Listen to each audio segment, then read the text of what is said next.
Alright, back again. And today, I've got some Vaporesso target coils in my Spuertank Mini.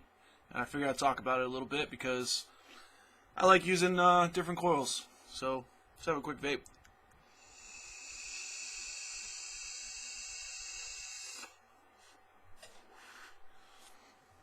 Not bad, not bad.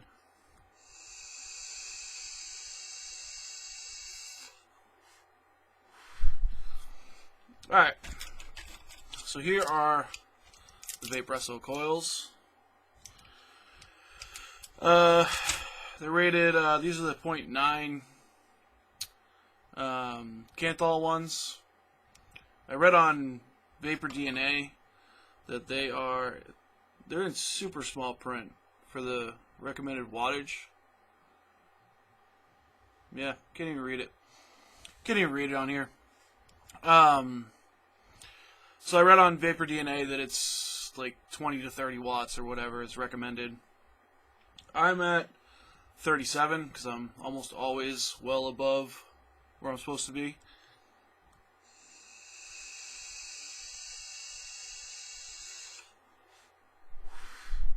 That's going to be a pretty good, nice, warm, flavorful vape. The airflow on these things is quite a bit more restricted than on any Atlantis coil, any Triton coil. This is the most restricted thing I've had in a while, actually.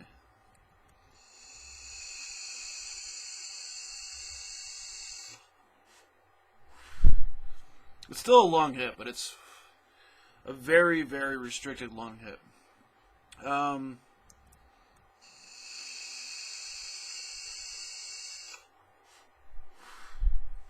Flavor's good. Vape production's okay. That's partly due to the reduced air in the thing. I will say, when you get these things, let them soak for like a couple of hours. And I primed it, I mean, as good as you can. It's ceramic. This is my first ceramic coil since, let's see, I think Spire used ceramic in their original Nautilus coils before they switched to cotton. But I filled this thing up. It's all new stuff. So I primed it with like a big drop from one of these bottles. Put it in the tank, filled it up. I let it sit while I was in the shower. I was like, that's got to be good enough. Got out of the shower, took a vape, and there was vapor, but it was like the wispiest, thinnest vapor you've ever had in your life, and it tasted a little metallic. Yeah, I don't know. But, so I tried that at real low wattage for a little bit to get it going, and it wasn't working, so I just let it sit for like 3 hours. And I picked it up again, and it was much, much better.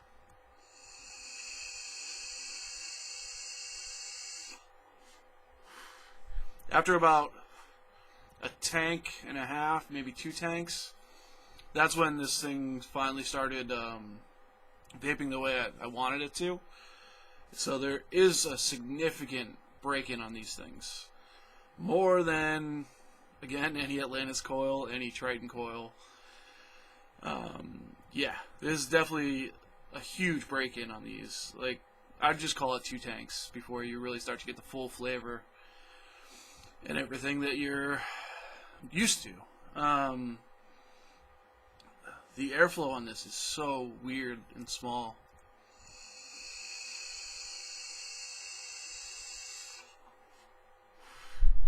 I'm almost like bringing it into my. It's not a mouth, whatever draw. It's definitely a lung inhale, but it's a really slow lung inhale.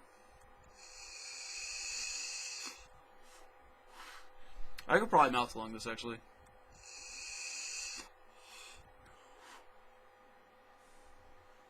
Yeah, you could.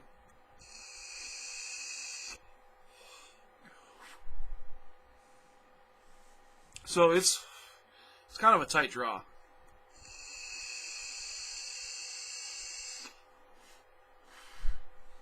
Chain vaping, no problem. One cool thing I have noticed is that you can let your juice level get real low and it doesn't affect the vape at all, which is cool. That's kind of nice. A lot of the coils out there, once it gets, you know, towards the bottom quarter, is definitely a difference in performance. This one, it's pretty much the same all the way through, which is nice.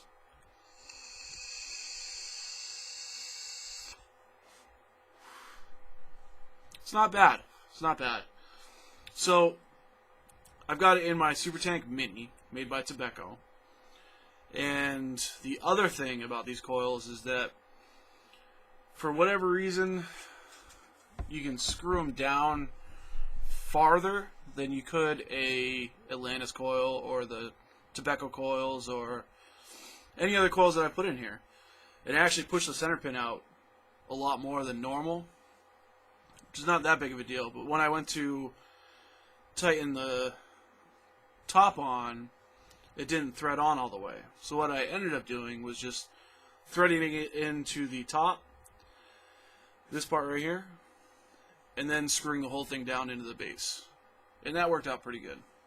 I haven't had any issues doing it that way.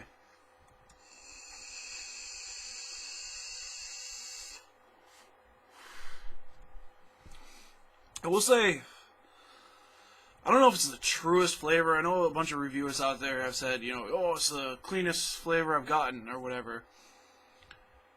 I don't know. I don't know. Comparing it to a dripper with my build that I know that I get the best flavor off of, which is Triple Twisted 28 Claptons, my favorite build. All the juices I put in this come off a lot sweeter for some reason.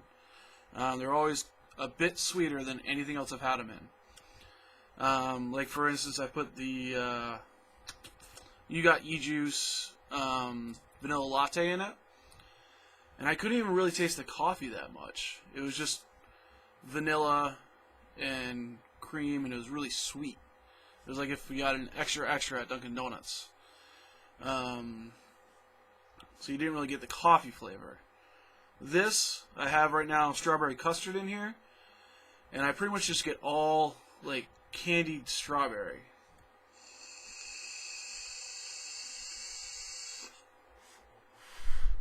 And I've vaped a lot of this, so I know what it's supposed to taste like. And I get a little bit of the custard, but not near as much as I do on my dripper or even my other tanks, like the Clito or TFV4. You know, the flavor's a little bit off. It's good. I like it, but it's a little bit off. I have been able to turn it up to get it to the warmth that I like. As you can see on my tank, I've got the airflow wide open because it pretty much doesn't matter. Like, the draw's so tight on the coil that the airflow ring on here doesn't affect it very much whatsoever. So I just left it open. Screw it. But I don't know. I can't think of too much else to say about this. They're 24 karat gold plated. I mean, who cares? It is ceramic, so supposedly you can dry burn these things and clean them up. I have yet to do it, although I did get those really dry hits because I didn't let it completely soak through when I was first trying it, and nothing happened.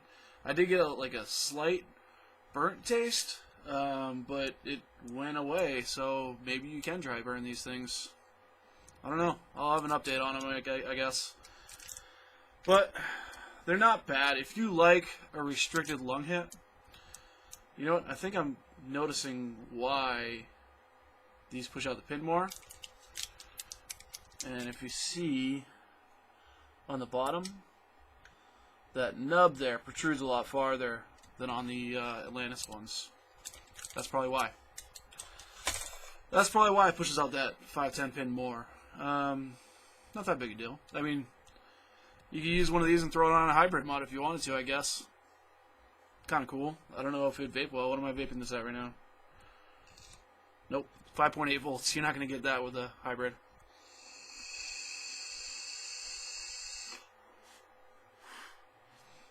But yeah, overall they're not bad. If you've been thinking about trying them out, you know, they're not too expensive. I got them on Vapor DNA. I think it was maybe like 20 bucks total shipped.